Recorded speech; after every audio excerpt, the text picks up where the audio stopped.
A father and son vanished in 1997. 23 years later, FBI evidence leads back to the crashed SUV. It was the summer of 1997 when John Miller, a 42-year-old father, and his 12-year-old son, Ethan, left their home in Colorado for a short road trip to visit family across the state. They packed their SUV, hugged their family goodbye, and promised to be back in 3 days. But they never returned. At first, police believed it was a case of a runaway or possibly an accident. Search teams combed highways, rivers, and back roads for weeks, but there was no trace of the vehicle, no personal belongings, no sign of father or son. The disappearance baffled everyone. Years turned into decades. Rumors grew. Some said John may have staged his disappearance due to financial troubles, while others whispered about foul play. Ethan's mother never stopped searching, holding on to the belief that someday answers would surface. Then in 2020, 23 years after that dreadful day, the FBI received a tip from a retired ranger about an area of the forest that had recently been exposed due to a landslide. Investigators hiked into the dense terrain, and there, deep in a ravine, they found the twisted remains of an SUV covered by decades of dirt, leaves, and growth. Inside the rusted vehicle were haunting reminders of the past: a child's backpack, a faded family photo, and skeletal remains. DNA confirmed what everyone feared. It was John and Ethan. But the crash didn't tell the full story. The FBI noticed damage inconsistent with a simple accident. Brake lines appeared deliberately cut. This was no misfortune. It was a crime hidden for over 2 decades. Who had done it? Why target a father and his young son? The discovery of the SUV answered one question, but opened 100 more. As the FBI retraced John's old business ties and personal conflicts, they realized someone close to him may have wanted him gone and ensured his son vanished with him. The case, once considered a tragic accident, was now a murder mystery buried beneath years of silence. The disappearance, 1997. It was the summer of 1997, a season of long days and warm evenings, when 42-year-old John Miller decided to take his 12-year-old son, Ethan, on a short road trip across Colorado. The plan was simple: visit John's sister in a nearby town, spend a few days catching up, and return home before the weekend. They packed light, just a few bags, snacks for the road, and Ethan's favorite backpack filled with comic books and a Walkman. Before leaving, John reassured his wife that they would be back in just 3 days. Ethan, bubbling with excitement, hugged his mother tightly and promised to bring her back a small gift from the trip. For neighbors, it seemed like nothing more than a routine family outing. No one could have imagined that this would be the last time anyone in the town would see John and Ethan alive. The SUV pulled out of the driveway at dusk, its taillights fading into the distance as the warm glow of the setting sun bathed the quiet neighborhood. The road ahead was familiar, yet unpredictable, stretching through highways, winding mountain passes, and heavily wooded areas. It was the kind of journey families took all the time, but for John and Ethan, it would become a journey into silence. Hours later, when they didn't arrive at the sister's home as expected, concern began to ripple through the family. At first, relatives thought perhaps they had stopped somewhere overnight or taken a scenic route. Calls went unanswered, but it was the late 1990s. Cell phones were not yet common in every pocket, so missed check-ins weren't unusual. The following morning, worry turned to unease. John's wife dialed every number she could, reaching out to friends, hospitals, even the highway patrol. No accidents had been reported. No vehicles matching John's SUV had been towed. It was as if father and son had vanished in a thin air. By the second day, police were alerted. Search parties began scouring the highways between the two towns. Helicopters flew overhead, scanning rivers and ravines, while volunteers walked the back roads with flashlights and radios. The only thing heavier than the silence of the forest was the gnawing fear that something terrible had happened. But despite the massive search effort, no trace of the SUV was found. There were no skid marks on the roads, no broken guardrails, no evidence of a crash. It was as though the earth had swallowed the vehicle whole. Investigators began to question if they had even taken the planned route, or if something more sinister had occurred before they even left town. The community buzzed with speculation. Some whispered that John may have intentionally disappeared, escaping debts or personal troubles, dragging his son along in the process. Others believed it was a kidnapping, pointing to strange activity in nearby towns around that time. Yet, without evidence, every theory was just another layer of mystery. Ethan's friends at school were left in confusion. His desk sat empty, his backpack never returned. Teachers who once heard his laughter in the classroom now faced only the silence of his absence. For John's colleagues, the unanswered question of why a responsible, hardworking man would simply vanish gnawed at their sense of normalcy. As weeks turned into months, the search slowed. Hope began to fade, but the chilling truth remained. A father and son had disappeared on an ordinary summer evening, leaving behind only unanswered questions and a silence that grew louder with every passing year. The disappearance became more than a missing persons case. It became a haunting shadow over the community, a wound that never healed. The early search. The very next day after John and Ethan's disappearance, search teams were mobilized. Police officers, volunteers, and even neighbors gathered with maps spread across the hood of patrol cars. The route John was supposed to take was highlighted in red, a simple line across the state. But as investigators studied it, they realized just how many possible turns, shortcuts, and backroads could have diverted them from that path. Helicopters buzzed overhead, their searchlights cutting through forest canopies and narrow ravines. Each beam of light seemed like it might uncover a clue, but when it faded, it revealed only more endless wilderness. The terrain itself became the enemy. Steep cliffs, hidden rivers, and dense woods that could conceal an entire vehicle without a trace. Ground search teams worked tirelessly, combing through areas mile by mile. They trudged through mud, pushed through thick brush, and peered down dangerous slopes, hoping to find skid marks, broken branches, or the glint of metal buried beneath the leaves. But every lead dissolved into nothing. It was as if the earth itself had swallowed John's SUV whole. Back at the command center, frustration grew. Maps were marked with circles and arrows where teams had searched, but still no sign of the missing father and son. Radios crackled constantly with updates. Negative on this sector, nothing found along the riverbank, no sign of debris. Each message added weight to the gnawing uncertainty. Local residents joined the effort, forming search parties with flashlights and dogs. Families who had never spoken to one another before were suddenly united in a common purpose: finding John and Ethan. Strangers trudged into the night with lanterns, their voices echoing through the hills as they called out names that were never answered. The highways were patrolled relentlessly. Troopers checked every ditch, every culvert, every mile of road that John's SUV could have traveled. They stopped trucks and travelers, asking if anyone had seen a dark-colored SUV with 2 passengers. Some reported vague sightings, but none could be verified. The nearby rivers were dragged in case the vehicle had veered off the road. Boats moved slowly along the water, their searchlights reflecting off the surface. Divers braved the freezing depths, their oxygen bubbles breaking the silence as they searched for evidence of twisted metal beneath the current.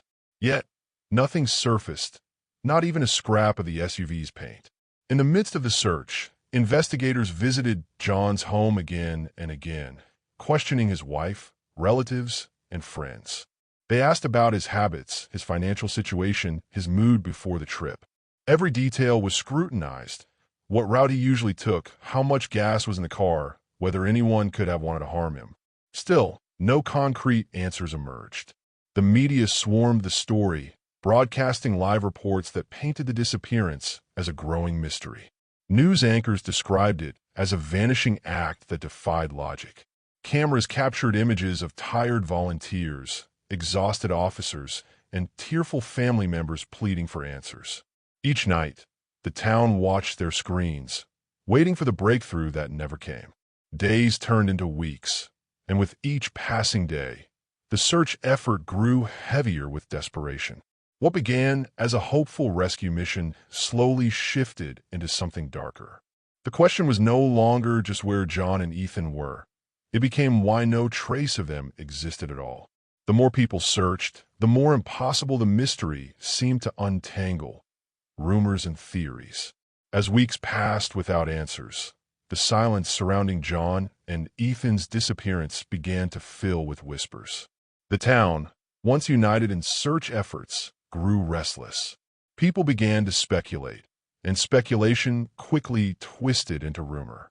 Each theory was more unsettling than the last, and yet none could be dismissed outright. One of the earliest rumors suggested that John had staged the disappearance.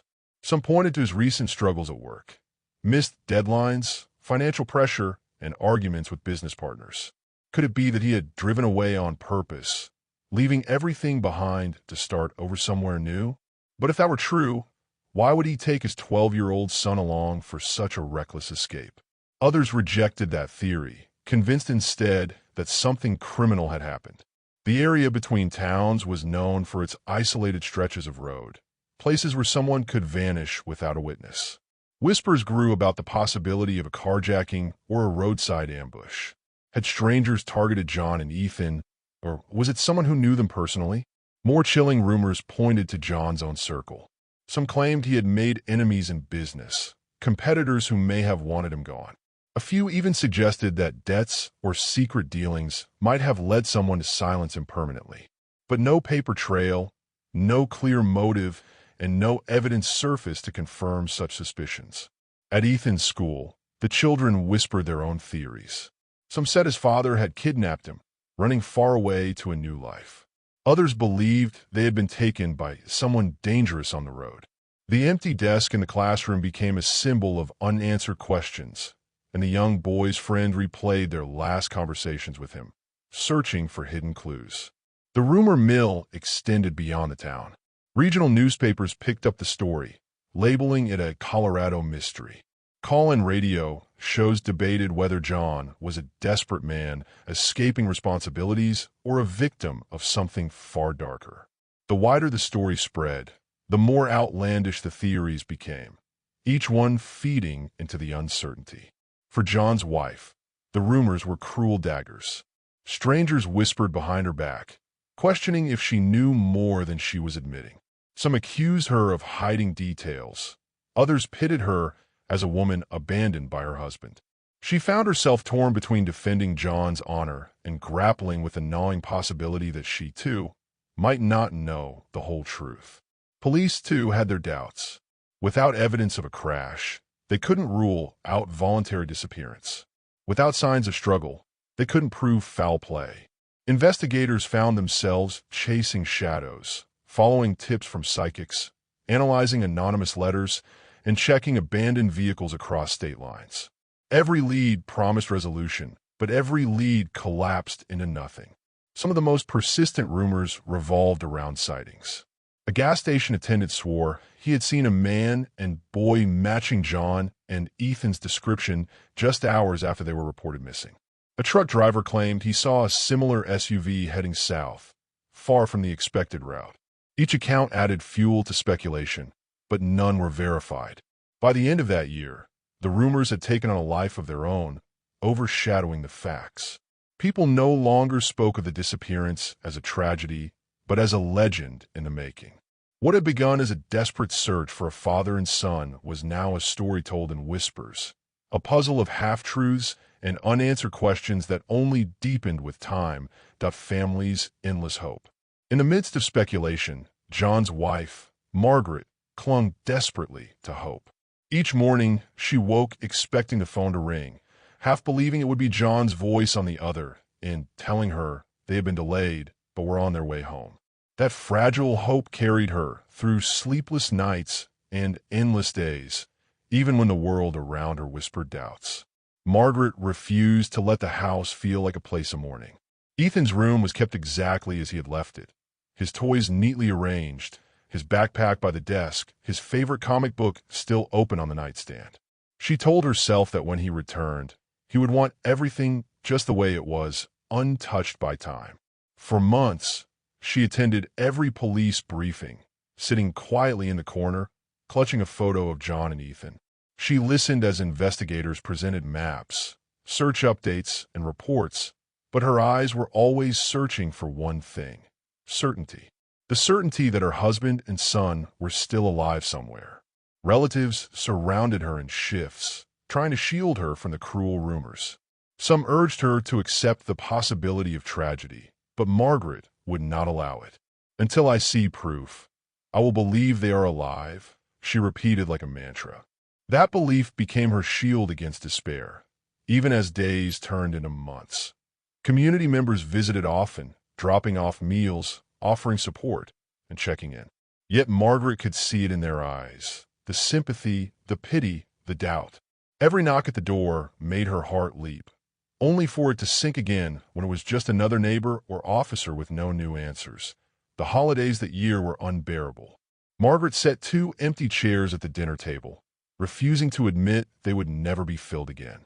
She decorated the Christmas tree with ornaments Ethan had loved, and she placed John's favorite jacket by the front door as if he might walk in at any moment and reach for it. Each day, she scanned newspapers and watched the news, hoping for a headline that would reveal a breakthrough. She clipped every article about missing persons, filing them carefully in binders. She highlighted tips and circled reports of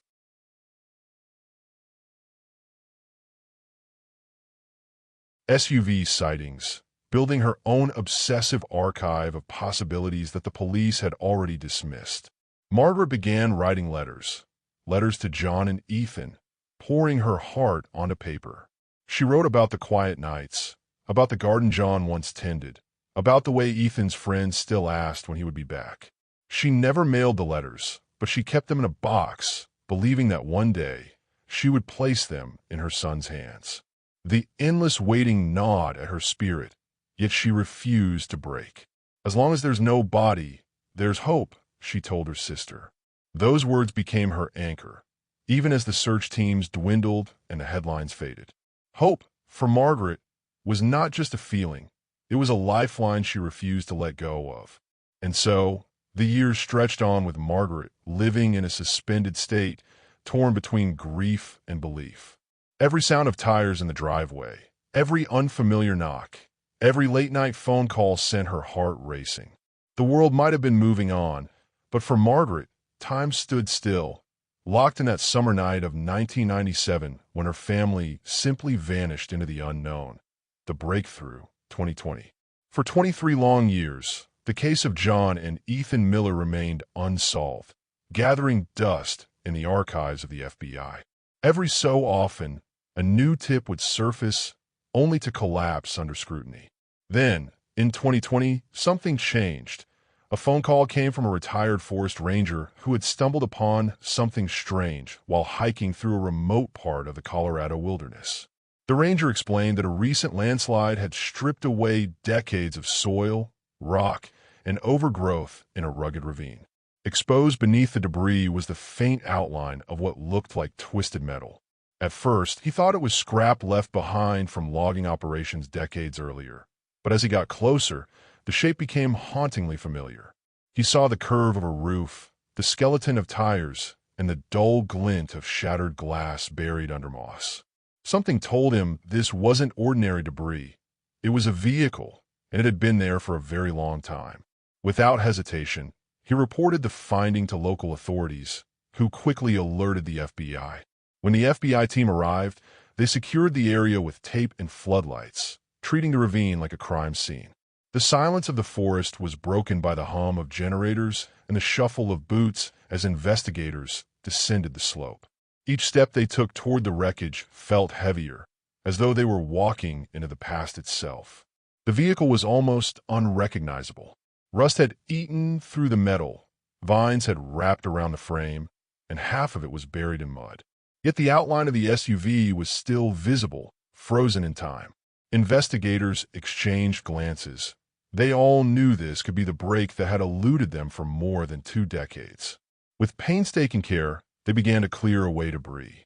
Tree branches snapped as they pulled them free, and thick layers of dirt crumbled beneath their gloves.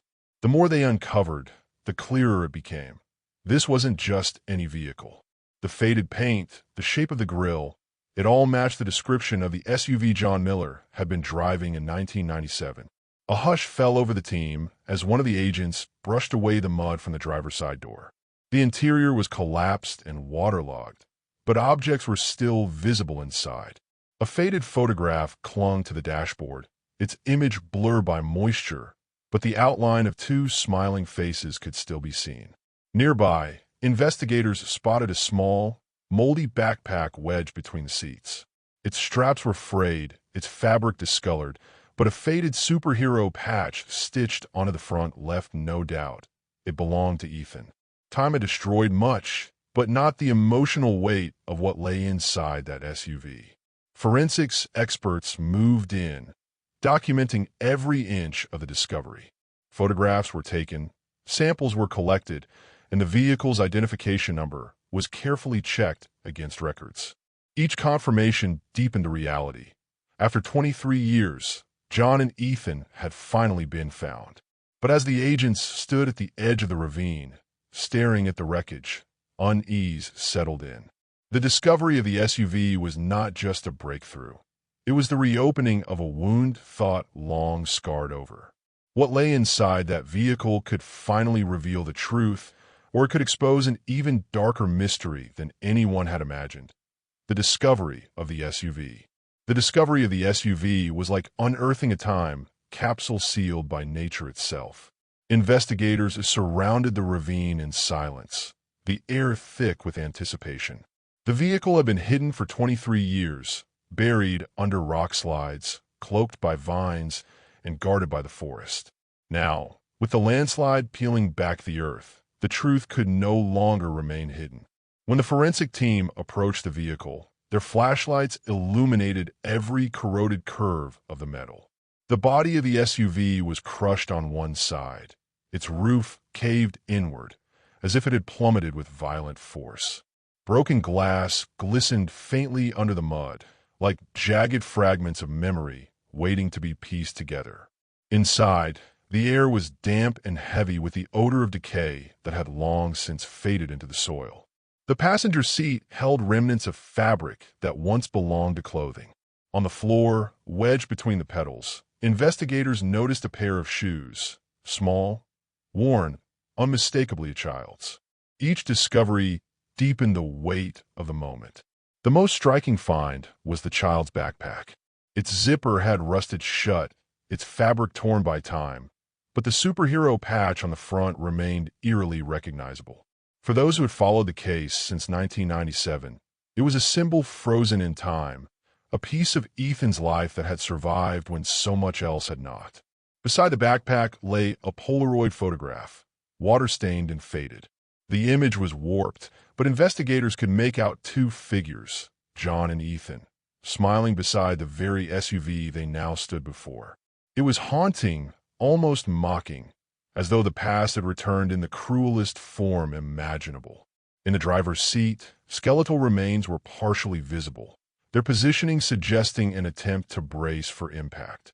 The fragments of bone, though fragile, were enough to indicate an adult male. On the passenger side, more remains rested close to the shattered window, smaller, fragile, and devastatingly clear in implication. The silence among the investigators was broken only by the clicking of cameras. Each photograph captured was not just evidence, but history, the unraveling of a mystery that had haunted an entire community. The SUV was no longer just a wreck. It was a tomb, holding within it the answers to decades of questions. As they carefully tagged and removed the items, the FBI realized the scene was far from ordinary. The damage pattern on the SUV didn't fully align with a simple crash. The vehicle was embedded in the earth in a way that suggested not just an accident, but possibly something more deliberate. Even the positioning of objects inside raised questions. The backpack was tucked strangely between the seats, as though moved after the fact. The driver's side door showed unusual markings, like it had been forced open or tampered with before the wreck. To trained eyes, these weren't just random details. They were potential signs of foul play. The SUV's discovery was not only a long-awaited answer. It was a new mystery in itself. Every object, every scratch, every piece of twisted metal seemed to whisper a different story. The wreck had been uncovered at last, but instead of closure, it left the investigators staring into an abyss of deeper, darker questions. The DNA confirmation. When the remains from the SUV were carefully transported to the FBI forensic lab, the atmosphere was thick with tension. For years, families had waited for answers, and now those answers rested in boxes marked with evidence tags. Scientists, wearing gloves and masks, prepared to handle the fragile bones with the utmost care, aware that every fragment carried decades of silence. The process began with cataloging, each bone photographed, measured, and logged into a database. To outsiders, it might have seemed clinical, but to those in the lab, there was an unspoken understanding. These were not just remains, they were pieces of two lives, a father and a son whose story had been left unfinished. The first DNA swabs were taken from the skeletal fragments believed to belong to the adult male. Despite the passage of time, advancements in forensic science meant that even the smallest traces could now be analyzed. The machines hummed softly, processing material that had been hidden beneath earth and stone since 1997. Next came the smaller remains, believed to be Ethan's. The child-sized bones were fragile, brittle with age, but still capable of yielding genetic material. Technicians worked in silence, aware that each careful movement might unlock the truth. Every second inside the lab carried the weight of 23 years of unanswered questions.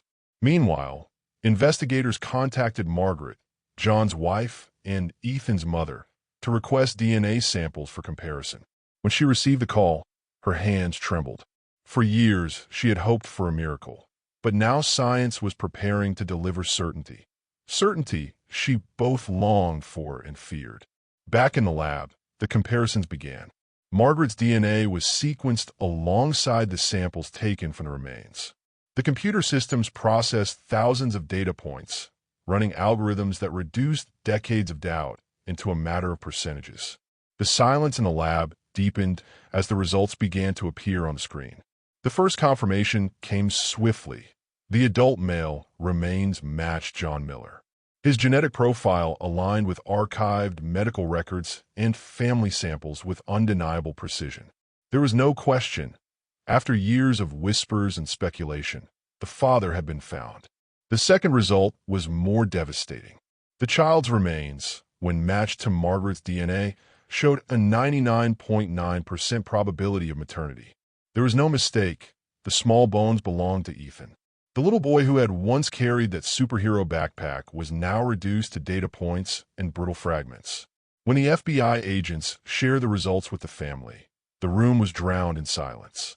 Margaret's tears fell before the words even fully left the agent's mouth. For 2 decades, she had clung to hope, insisting her son and husband were alive somewhere. Now, science had extinguished that fragile flame in a single stroke of certainty. But even with DNA confirmation, the mystery didn't dissolve, it deepened. Knowing who the remains belonged to only raised more pressing questions. How had the SUV ended up hidden for so long? And why did the evidence inside suggest something far darker than an ordinary accident? The truth of John and Ethan's fate was no longer speculation.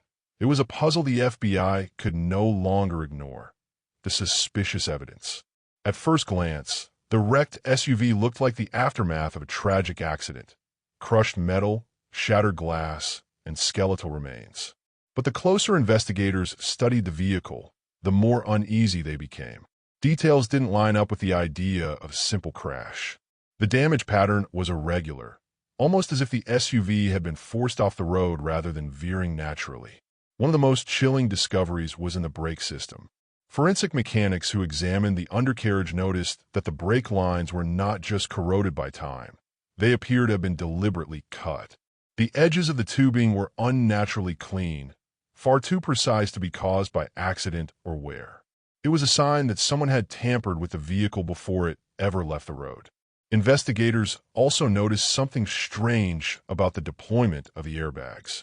Only the passenger side airbag had fully released, while the driver's side remained inactive despite the crushing impact. To seasoned eyes, this suggested that the system might have been disabled, raising disturbing questions about whether the crash had been engineered. The interior of the SUV contained more oddities. The child's backpack, though weathered, was found tucked unnaturally tight between the seats. Forensic analysts suggested it may have been placed there intentionally, rather than falling naturally during a collision. If true, that meant someone could have staged certain details inside the vehicle before it vanished into the ravine. Another disturbing sign came from the driver's side door. The metal bore unusual scrape marks, not from the crash itself, but from force manipulation, possibly prying or tampering before the SUV went over the edge.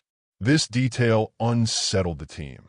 If the door had been compromised beforehand, it pointed to foul play in no uncertain terms. Even the positioning of the bodies inside raised questions. John's skeletal remains suggested he had been gripping the wheel at the moment of impact, but Ethan's were positioned closer to the shattered window, almost as if he had tried to escape or was moved after the fact. It was a subtle but unnerving detail, one that didn't align neatly with the story of a sudden accident. Soil samples taken from the SUV's undercarriage revealed traces of material that didn't match the terrain of the ravine where it was found. This suggested that the vehicle had traveled through a different environment before crashing, or perhaps had been relocated at some point. The possibility added yet another layer of uncertainty to the mystery. Investigators pieced together these findings with growing dread. The cleanly severed brake lines, the odd placement of belongings, the inconsistencies in airbag deployment. Each clue painted a picture far darker than tragedy. It was not just an accident lost in time, but a crime concealed under nature's camouflage for decades. Yet the question of motive lingered. Who would want to harm John Miller, a father and ordinary working man? And why would they take his young son down with him? The evidence pointed to intent, but intent without a suspect was like a puzzle missing its centerpiece. Frustrating, haunting, and incomplete. The FBI now faced a chilling reality. The SUV was not simply a grave, but a crime scene frozen for 23 years. Each scratch, each broken part, each misplaced item whispered of hands that had guided fate long before the crash. And somewhere in the shadows of 1997, a person still existed who knew exactly why John and Ethan Miller never made it home. The reopened case.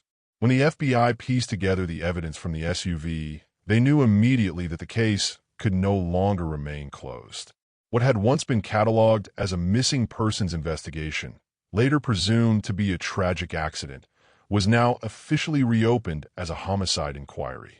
The files, dusty and long forgotten, were brought back to the forefront, their pages suddenly alive. With new urgency, agents revisited every detail of 1997. Old witness statements were pulled from archives, photographs were re-examined, and maps of John Miller's intended route were pinned to walls once again. It was as if time had rewound, dragging investigators back to that summer when father and son had first vanished into silence. The first step was to re-interview people connected to John's life. Former coworkers, business partners, and neighbors were tracked down, many of them shocked to hear the case had resurfaced after 23 years. Some remembered vague details. Others revealed tensions and disputes that had never been considered seriously before. Family members were questioned again, this time under the shadow of confirmed foul play. Margaret, who had once endured endless whispers and speculation, was now pressed with sharper questions. Did John have enemies? Had she noticed unusual behavior before the trip? Every memory she shared felt like a clue that might finally matter.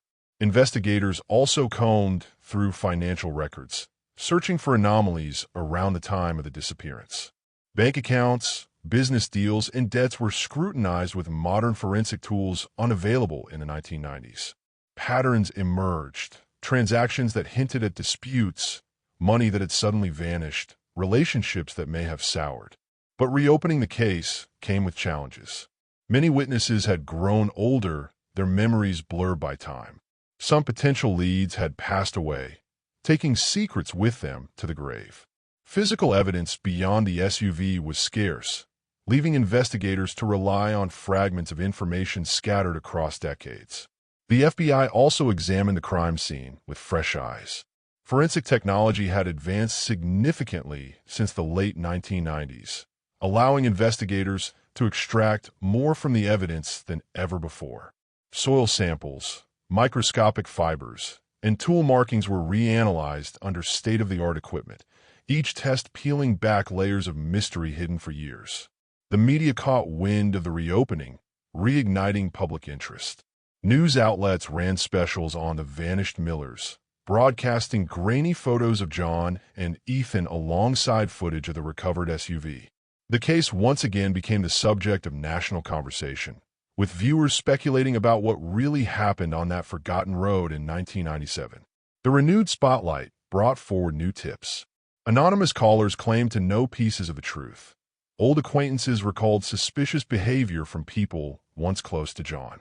Some tips were false leads, but others hinted at a dark web of betrayal, business rivalry, and unfinished grudges that might have followed John into the wilderness. The investigation was no longer about searching for two missing people. It was about finding out who had one of them gone and why. With every interview, every re-examined document, and every forensic test, the reopened case grew more unsettling. The answers, it seemed, had always been there, buried not just beneath the earth, but beneath decades of silence and fear. The lasting mystery. Even after the SUV was pulled from the ravine and the investigation reopened, one thing remained undeniable. The case of John and Ethan Miller refused to give up its secrets completely. Every answer seemed to open a new question, leaving investigators and the public caught in a loop of speculation and dread.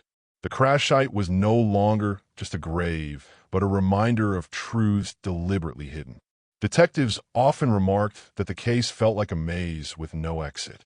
For every lead followed, another twist appeared, conflicting witness statements, half-forgotten memories, or evidence that pointed in opposite directions.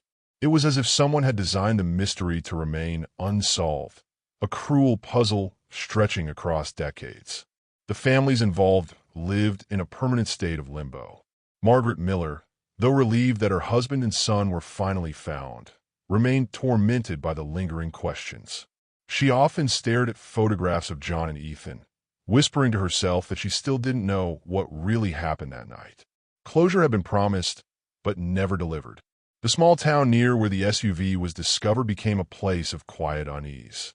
Locals spoke in hushed tones, speculating about whether the killer, or killers, might have been someone they once knew. Rumors swirled around cafes and backyards, stories of grudges, betrayals, and hidden conflicts that suddenly felt more sinister in the shadow of the reopened case. Investigators themselves admitted privately that something about the evidence gnawed at them. The cut brake lines, the strange positioning of Ethan's remains, the suspicious placement of belongings, all pointed to human interference. Yet the lack of direct suspects made the case as haunting as it was unsolvable. The truth hovered just out of reach, like a shadow you could never touch. The FBI poured resources into the mystery, but the trail seemed to dissolve the further they followed it. Every promising lead ended with an impenetrable wall of silence or the cruel reality that too much time had passed. Witnesses had forgotten, suspects had died, and physical evidence had weathered under decades of dirt and decay. Yet, despite the frustration, the story refused to fade. Documentaries were produced, podcasts dissected the evidence, and amateur sleuths created online communities dedicated to piecing together the fragments. Some theories painted John as the target of a calculated murder. Others suggested a more elaborate conspiracy, with Ethan caught tragically in the crossfire. For those closest to the case, the most haunting detail was the possibility that someone out there still knew the truth. A person who had lived the last 23 years in silence, carrying the weight of what happened on that lonely road in 1997. The thought alone was chilling. While the Millers lay in the ground, the answers were walking free. The SUV itself became a symbol of unresolved pain. Parked in an evidence yard, its mangled frame stood as a silent witness to the crime.